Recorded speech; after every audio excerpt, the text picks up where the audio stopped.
Hello, all you members in the pipe smoking community. This is the Pipepastor here with young John Aaron Thompson, my son in the faith, and we're out here just enjoying a few laps of victory after loading up all of the Christmas decorations in my garage. Thank you, Aaron. I couldn't have done it without you, that's for sure. Most welcome. And we're just out here. Wish we were camping, but we just wanted to choose some well-earned moments to hang out and have a good time together, and thought we'd include you guys in with us, if you don't mind. Let me do some introductions. I'm smoking my Larison, Canadian, special Larison. If you haven't ever been on Larison pipes, you need to. Green Cumberland rustication, green Cumberland stem, his tree bark rustication, just incredible. He actually has pipes that look like trees, Like stumps. just tree beardish, a whole bit. But yeah, just this is mine. And what are you smoking there, young man? I'm smoking a Mark Tinsky original, gifted to me by a certain pipe smoking pastor on YouTube. Look at that. Dang. I don't even know if this image is doing justice to how big this thing is. It's a monumental pipe. Well, if you hold it, here's mine. Let's put them up. Let's back them up here. There's no room. It won't even let me look at that. It's like, get down. Get what? Get out of here. But cherry wood poker shape. It sits excellently. It's a great reading pipe, or anytime pipe, really. You can just sit it down and come back to it whenever you're ready. I love it. I love the green with the pearlized insert there. I just love that, man. Me too. I had a couple of pipes made like that. Well, that was like the theme for you this year. Yep. The green and pearl inlay. I think next year it'll be red. Yeah. Okay. You can smoke them one right after the other and have the whole red, green, and white going. I may have to get you a Canadian next year. Depends on how good you are. All right, I'll be good this year. We're cracking open my last bottle of the brewery's special beer called 12 Days of Christmas, and this is 7 geese a laying. 6 geese a laying, excuse me. Don't ever correct me in front of people. 7 swans a swimming this year. That's right. And they always have a themed beer for the year off the 12 Days of Christmas, and we were on year 7 this year. So the problem is they're great beers and they don't make them again. I don't know if they're ever going to make them again. But this one was a Belgian-style dark ale with Cape gooseberries in it, about 12%. And this year's, if you remember this year's, it was 7 swans a swimming, I do. which is a Belgian quadruple ale. It was quite nice. I don't know if you developed the taste for it or not, but It was very strong. Stronger than what I'm used to, but it was very good. It's very strong. And I don't know if you'd say it's not like a beer when you. It's almost like a mead. Do you think so? Well, I'm Maybe not. I'm not that well versed in the terminology, but I tried something at the Sequoia Brewery one time after the police academy graduation. It was called a barley wine. It was pretty strong. I don't know if it would fall into that family of drinks. It incorporates tangy Cape gooseberries into a subtle Belgian-style dark ale. That's all it says. Anyway, let's have at it, Aaron. Let's do it.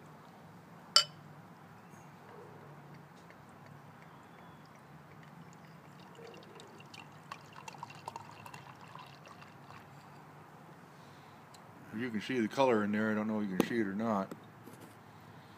Oh, look at that. Isn't that pretty?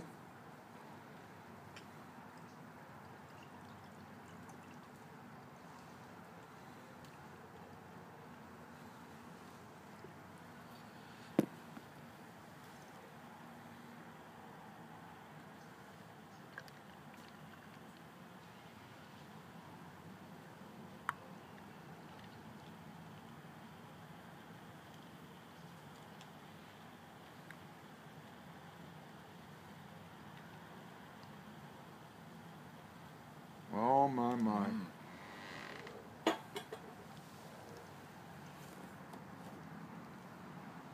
To young Aaron Thompson, more family than friend. Happy 2015. Same with to a you. beer from 2013. Right? Sláinte. Sláinte.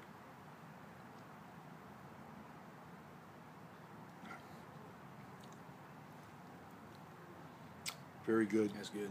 Now, if we were Mark Rizzo, Oh, yeah. we'd just down the glass. Yeah. Then tell you how good it was. I don't know how you got. That's not... I couldn't do that. Mark myself. I don't even think Mark could do this. I don't know if you guys can tell, but it's a very... There's a lot of...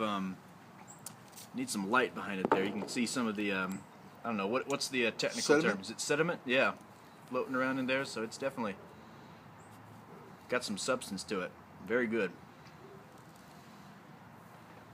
I can taste the tanginess they're talking about. I'm smoking Black Gold Plus, and it's really pulling out the Virginias for some reason.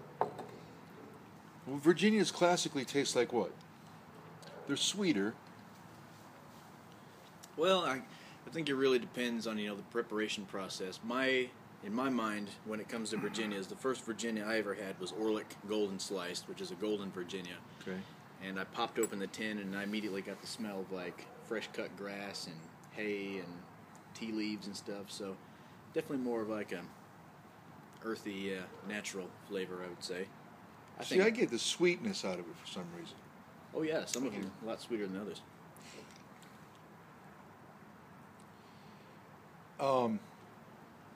Mark Rizzo in his recent video is smoking a cake. Yeah. And he said it's very strong.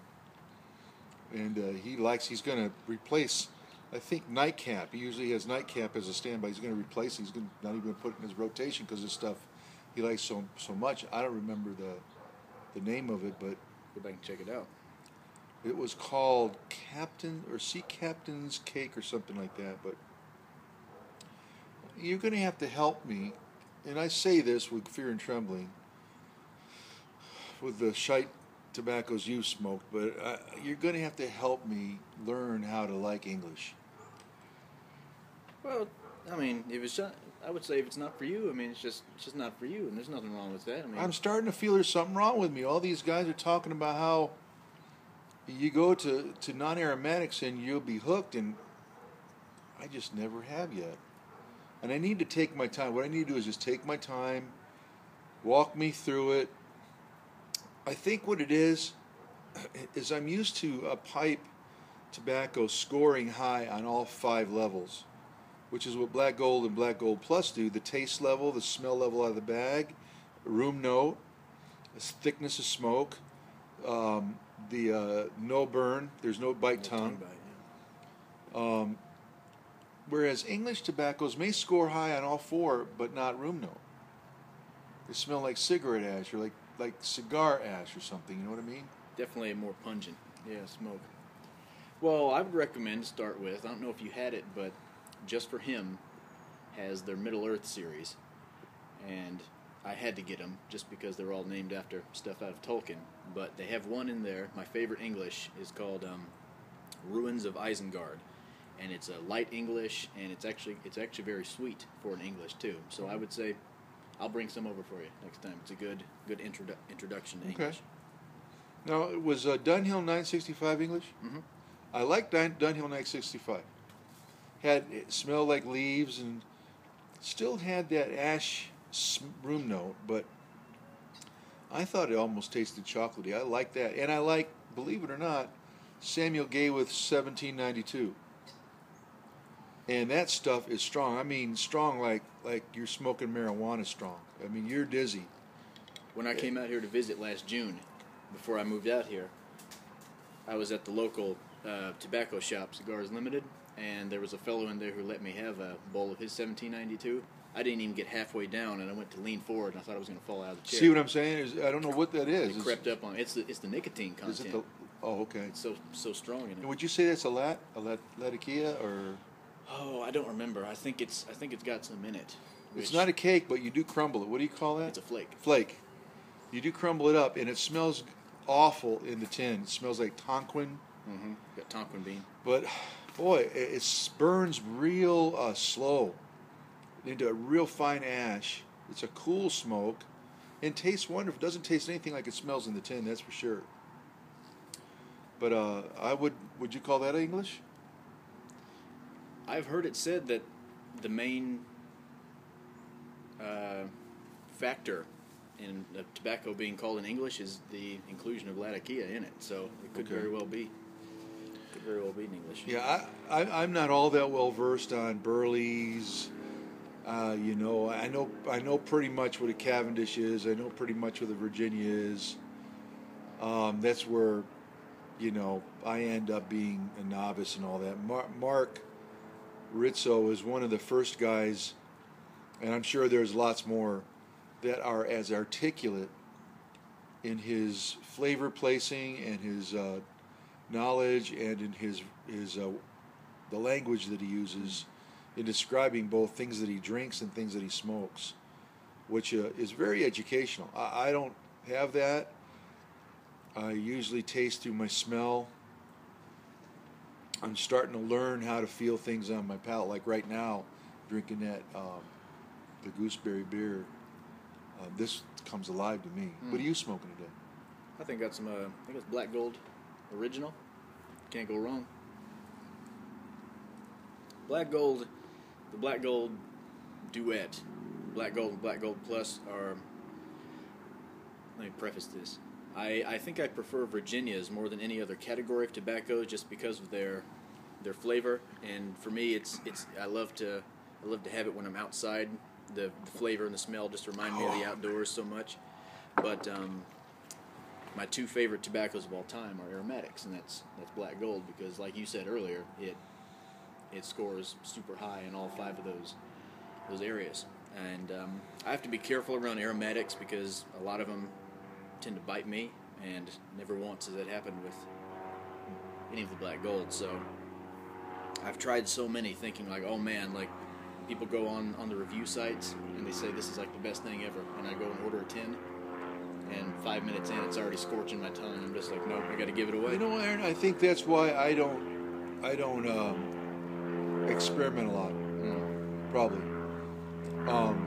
is because I don't like to waste a pipe session getting burned. I guess I enjoy my sessions so much when I do smoke my pipe that I just don't want to waste my time when I could be enjoying Black Gold. It's so enjoyable to me.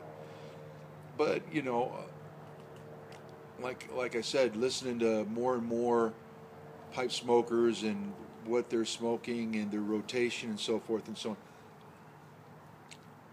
I want to at least learn educational.